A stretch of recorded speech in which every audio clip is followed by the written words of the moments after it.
여러분, 악보다 더 무서운 게 있다면 믿으시겠어요? 역사상 가장 끔찍했던 시기 한가운데서 한 남자가 바로 그걸 발견했습니다. 오늘 우리가 이야기해 볼 내용은 바로 디트리 보네퍼의 어리석음 이론입니다. 자, 이 문장 한번 보세요. 어리석음은 선의에 있어 악의보다 더 위험한 적이다. 어떠세요? 딱 들었을 때, 이게 무슨 말이지? 싶지 않나요? 바로 이 문장, 이 강력하면서도 좀처럼 이해하기 힘든 이 문장 안에 오늘 이야기의 모든 것이 담겨 있습니다. 자, 그럼 이 엄청난 통찰을 한 사람은 도대체 누구였을까요? 먼저 디트리히 보네퍼라는 인물에 대해 잠깐 알아봐야 해요. 그는 젊은 신학자이자 목사였는데요. 그냥 평범한 목사가 아니었습니다. 바로 히틀러의 광기가 독일 전체를 집어삼키던 시절, 거기에 정면으로 아니요라고 외치다가 결국 감옥에 갇히게 된 인물이죠. 상상해보세요. 차가운 감옥 독방에 혼자 갇혀서 그는 아마 끊임없이 되뇌었을 겁니다. 어떻게 시인과 사상가를 낳은 우리 민족이 이렇게 비겁자, 사기꾼, 범죄자들의 나라가 되어버렸을까? 이 풀리지 않는 거대한 질문. 오늘 우리는 바로 이 미스터리를 함께 풀어가 볼 겁니다. 자, 그렇다면 그가 내린 결론은 무엇이었을까요? 모두가 나치의 사악함을 이야기할 때 보네퍼는 전혀 다른 곳을 가리켰습니다. 그의 대답은 정말 충격적이에요. 문제의 근원은 악의가 아니었다. 그는 단호하게 말합니다. 진짜 문제는 그보다 훨씬 더 교활하고 위험한 적, 바로 어리석음이었다는 겁니다. 악이 아니라 어리석음이요. 자, 여기서 정말 흥미로운 지점이 나옵니다. 아니, 왜 악의보다 어리석음이 더 위험하다는 걸까요? 한번 생각해 보세요. 악의는요, 우리가 어떻게든 맞서 싸울 수가 있어요. 시위를 하던, 그 실체를 폭로하던, 정말 안 되면 힘으로 막을 수도 있죠. 그런데 어리석음은 그게 안 통합니다. 왜냐하면 상대방이 아예 귀를 닫아버리거든요. 명백한 사실을 눈앞에 들이밀어도 그냥 무시해버리고 논리적인 말을 해줘도 전혀 듣질 않아요. 이건 싸움 자체가 성립이 안 되는 거죠. 모든 저항이 그냥 공허한 메아리가 되어버리는 겁니다. 좋아요. 그럼 여기서 말하는 어리석음이라는 게 그냥 우리가 흔히 생각하는 머리가 나쁘다, 이런 뜻일까요? 당연히 아니겠죠? 보네퍼가 말하는 어리석음의 진짜 본질이 뭔지 지금부터 제대로 한번 파헤쳐 보겠습니다. 자, 여기서 정말 중요한 포인트가 나옵니다. 절대 잊지 마세요. 본회퍼의 어리석음은 지능, 그러니까 IQ의 문제가 절대 아닙니다. 오히려 정반대예요. 이건 스스로 생각하는 것을 포기해버린 상태, 일종의 정신적인 게으름, 더 나아가서는 도덕적이고 사회적인 결함이라고 봐야 합니다.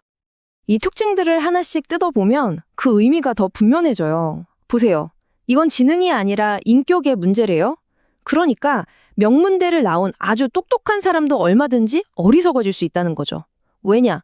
이건 타고나는 게 아니라 어떤 특정 상황 속에서 후천적으로 만들어지는 거니까요. 그리고 이게 또 무서운 게 혼자 있을 때보다 여럿이 모여 있을 때, 그러니까 어떤 신념을 공유하는 집단 속에서 훨씬 더 강력해진다는 겁니다. 요즘으로 치면 특정 커뮤니티나 소셜미디어 같은 곳이 딱 그렇겠죠. 개인의 문제가 아니라 사회적인 현상이라는 거예요. 아니, 그럼 대체 어떤 상황이 멀쩡한 사람을 그렇게 어리석게 만드는 걸까요? 어떤 메커니즘이 작동하는 걸까요? 보네퍼는 그 원인까지 아주 날카롭게 지적했습니다. 그 모든 것을 촉발시키는 기폭제. 보네퍼는 바로 압도적인 권력의 등장을 지목합니다. 정치적이든 종교적이든 상관없어요. 어떤 거대한 힘이 등장해서 개인을 압도하기 시작할 때 이 어리석음이라는 바이러스가 퍼지기 시작한다는 겁니다. 이건 그냥 자연 발생하는 게 아니라 그 권력에 의해 아주 적극적으로 조장되고 키워지는 거죠. 그 과정을 한번 따라가 볼까요? 정말 소름 돋습니다. 첫째, 어떤 집단이나 리더가 압도적인 힘을 얻어요. 그러면 개인은 슬슬 겁을 먹고 스스로 생각하는 걸 멈추기 시작합니다. 내면의 독립성을 그냥 내어주는 거죠. 그럼 그 텅 빈 머릿속은 뭘로 채워질까요? 바로 권력이 주입하는 아주 간단하고 자극적인 슬로건, 구호들로 가득 차게 됩니다. 결국 생각하는 인간이 아니라 그저 명령을 수행하는 도구가 되어버리는 겁니다. 어떤 악한 짓이라도 시키는 대로 하게 되는 거죠.